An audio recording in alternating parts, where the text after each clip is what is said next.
ایسے ہی فرمایا دعوت کا بھی ایک طریقہ کار ہے، اور دعوت کا طریقہ کار وطن مل کر محنت کرنا۔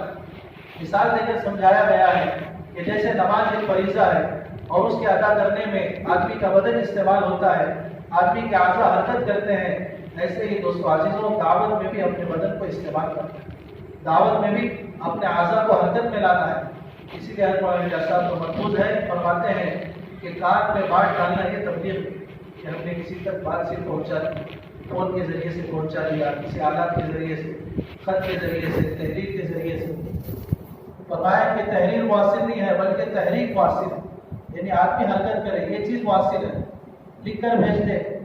حضرت نے مثال دی ہے کہ اس تحریک میں یعنی دعوت میں قلم یہ مجبوری کے درجے میں ہے، جیسے نمازی کے لیے تیمم یہ مجبوری کا درجہ ہے، کہیں بھی پانی نہیں ملا تو آپ تیمم کریں گے، اور جیسے ہی پانی مل گیا آدمی کا تیمم خود بخود باطل ہو جاتا ہے۔ تو ایسے ہی فرمایا کہ تحریر اور یہ قلم یہ مجبوری کے درجے میں، لیکن یہ چیزیں مؤثر نہیں۔ تحریک مؤثر ہے کہ آدمی کا بدن حرکت کرے، آدمی کی زبان حرکت کرے، آدمی کے اعضاء حرکت کرے، چلنا پھرنا ہو، مجاہدہ ہو، مشقت ہو، ایک ایک ساتھی پر محنت کے لیے ہم چلیں۔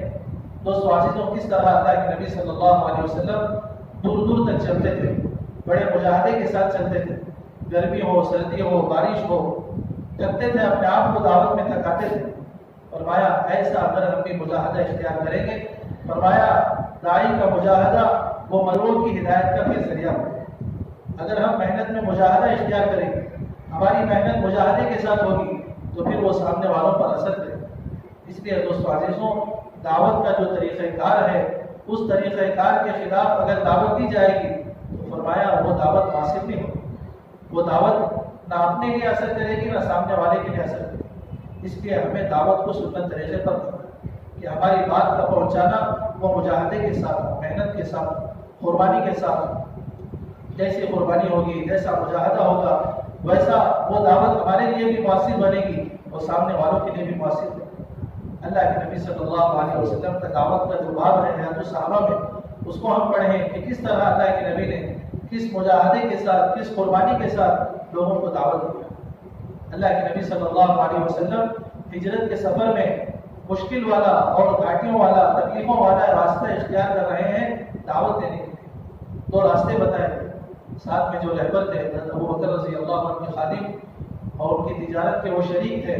انہوں نے دو راستے ہجرت کے بتائے کہ ایک راستہ صاف راستہ ہے، اچھا راستہ ہے، اور ایک راستہ یہ گھاٹیوں والا، مشکل والا، جنگل والا راستہ ہے، اور یہاں ڈاکو بھی رہتے ہیں۔ تو اللہ کے نبی صلی اللہ علیہ وسلم نے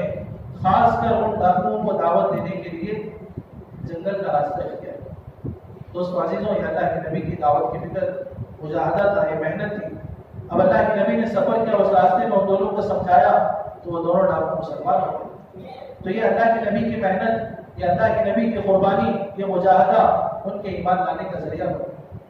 دوستو عزیزوں کتنے واقعات ہم سنتے ہیں، متفق حدیث میں بھی حضرت نے حدیث نقل فرمائی ہے کہ اللہ کے نبی صلی اللہ علیہ وسلم کا روزانہ کا معمول تھا، روزانہ کا معمول تھا کہ صبح سویرے پاک صاف کپڑے پہن کر، پاک صاف ہو کر اللہ کے نبی نکلتے اور لوگوں میں دعوت دیتے، لوگوں کو سمجھاتے، یہاں تک کہ جب دوپہر ہوتی تو اللہ کے نبی کی حالت یہ ہوتی تھی کہ آپ کے بال بکھرے ہوئے ہوتے تھے، آپ کا چہرہ غبار آلود ہوتا تھا، آپ کے چہرے پر تھوک پڑا ہوتا تھا، آپ کے سر پر مٹی پڑی رہتی تھی، کپڑے میلے کچیلے ہو جاتے تھے۔ تو دوستو عزیزو ایسا اللہ کے نبی صلی اللہ علیہ وسلم نے دعوت میں اپنے آپ کو تھکایا۔ اس لیے فرمایا روزانہ ہماری ملاقاتیں ہوں، روزانہ محنت ہو، روزانہ چلنا پھرنا ہو، ایک ایک گھر، ایک ایک فرد کے پاس روزانہ پہنچنا ہو تاکہ سب تک بات پہنچے۔ اور دوستو عزیزوں محنت اور مجاہدے کے ساتھ جب عمل ہوگا تو اس کے اثرات ظاہر ہوں گے۔ قربانیوں کو اللہ تعالیٰ ضائع نہیں کرتے، چھوٹی سی چھوٹی قربانی آدمی اگر اللہ کے دین کی خاطر دیتا ہے تو اس قربانی کا اثر ضرور اللہ تعالیٰ پیدا کرے، اس قربانی کے اثرات کو ضرور اللہ تعالیٰ علاقوں میں اپنی ذات کے لیے، اس علاقے والوں کے لیے اس قربانی کے اثرات کو پیدا کرے۔ اس لیے فرماتے ہیں اس وقت ہمیں روزانہ محنت کرنا ہے، مسجد کی آبادی کی محنت کے ذریعے سے روزانہ ایمان کی دعوت دینا ہے، ایمان کے حلقوں کو قائم کرنا ہے۔ مسجد کی آبادی کی محنت یہ بہت ہی ضروری عمل ہے۔ دوستو عزیزوں مسجد کی آبادی کی محنت میں اب روزانہ ٹارگیٹ بنا ہے کہ کام کرنے والے جو ساتھی ہیں ان تک پہنچنا، پرانے ساتھیوں تک پہنچنا، بیٹھے ہوئے ساتھیوں تک پہنچنا،